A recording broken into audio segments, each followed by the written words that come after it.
Olá, seja muito bem-vindo, muito bem-vinda ao Simplificando Ortopedia. Eu sou Robert Wagner, médico ortopedista. No vídeo de hoje nós vamos falar sobre joanete. Eu vou te explicar o que é o joanete e o que tu tem que cuidar para ele não te incomodar.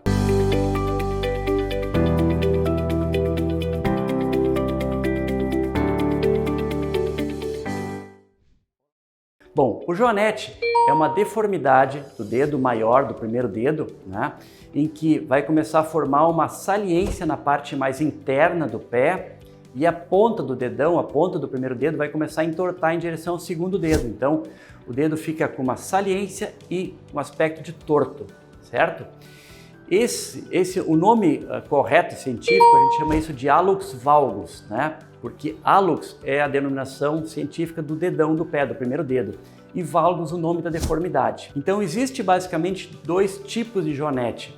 O hallux valgus, que é o mais frequente, que é o do dedão, o dedo maior. E existe também um joanete que é menos frequente, que é conhecido como bunionete ou joanete do quinto dedo, que é uma situação parecida que acontece no dedo mínimo, no quinto dedo. Só que aí acontece o contrário, a saliência fica para o lado de fora do pé e a ponta do dedo aponta para o meio, para o quarto dedo. Então é como se fosse um joanete invertido. Então esses são os dois tipos de joanete que a gente vai encontrar. O hallux valgus, que é o bem mais frequente no primeiro dedo, e o bunionete do quinto dedo, que é menos frequente. O que a gente tem que entender é que, na verdade, o que se enxerga no joanete não é o problema todo. Eu digo brincando que aquilo é a ponta do iceberg. Na verdade, existe toda uma alteração de engenharia, de estrutura do pé. O que acontece? A parte que a gente chama de antepé, que é a parte da frente do pé, ela começa a alargar. Então, alguns ossinhos que teriam que ter um certo alinhamento começam a mudar de posição e vai se manifestar no que tu enxerga externamente, que é o dedo que entorta, a saliência. Então, é importante entender que o que tu enxerga não é todo o problema é muito maior, existe um alargamento do antepé. O joanete ele é bem mais frequente nas mulheres e existe uma predisposição genética. Dentro das causas do joanete, existe o fator intrínseco, então existe uma tendência do pé se alargar na frente e aos pouquinhos os dedos então se deformando. E existe também o fator extrínseco, quer dizer, o fator externo que vai colaborar para o joanete se formar. Então o que são esses fatores externos? É basicamente o calçado social, né? Um calçado que vai fazer o quê?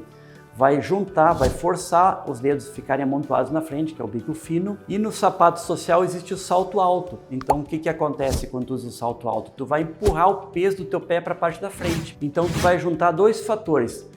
Empurrar o peso para frente e juntar os dedos, se tu já tem uma predisposição genética, é o que o joanete quer para começar a te incomodar. Então, pessoas que têm essa predisposição, a gente não aconselha usar o salto social no seu dia a dia, eventualmente numa solenidade, ok, mas não como calçado do dia a dia. O que o joanete vai provocar, além do que tu enxerga como deformidade? Basicamente, tu vai ter uma dor, né?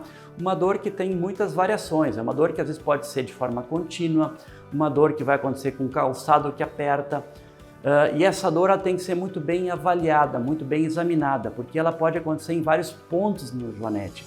Pode ser uma dor na saliência, formar uma bursa nessa região, uma bursite, pode ser uma dor na parte de baixo do joanete por uma sesamoidite, pode ser uma dor dentro do joanete por uma artrose como consequência do joanete. Então, a própria dor do joanete tem muitas variações que tem que ser muito bem avaliadas sempre pelo especialista. Uma outra coisa que tem que ficar bem clara é que não existe uma relação entre o tamanho da deformidade com a intensidade de dor. Às vezes tu tem um joanete muito feio, vamos chamar assim, muito grande e não tem dor. E às vezes acontece o contrário, um joanete com pouca deformidade, muito pouco perceptível, mas que tem bastante dor. Então esses detalhes são importantes.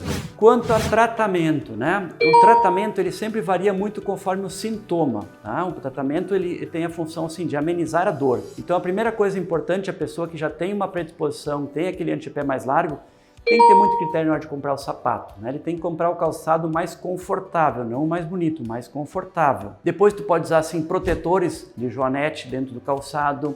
Quando ele está muito dolorido, o anti-inflamatório, o gelo ajuda a amenizar a dor. Usar às vezes durante a noite aqueles espaçadores entre os dedos, isso de alguma forma não corrige o joanete, mas vai evitar que ele progrida muito rápido. E aquelas situações que existem uma dor intratável, que nada funciona, bom, aí eventualmente vai começar a pensar em possibilidades cirúrgicas. E a própria cirurgia também tem que ser muito bem avaliada, porque tu vai ver vários tipos de cirurgia. Então tem que ver bem aonde a dor, o que está provocando a dor, para fazer a correção do problema real do joanete. Então esse é o meu recado de hoje, entender o que é o joanete, o que a pessoa que tem essa predisposição tem que cuidar para não incomodar o seu joanete. Espero que o vídeo tenha sido útil, compartilhe ele com quem pode ser útil também e aproveita para te inscrever no nosso canal, no Simplificando Ortopedia. E também pode ativar o sininho para poder receber as notificações à medida que os vídeos vão sendo liberados.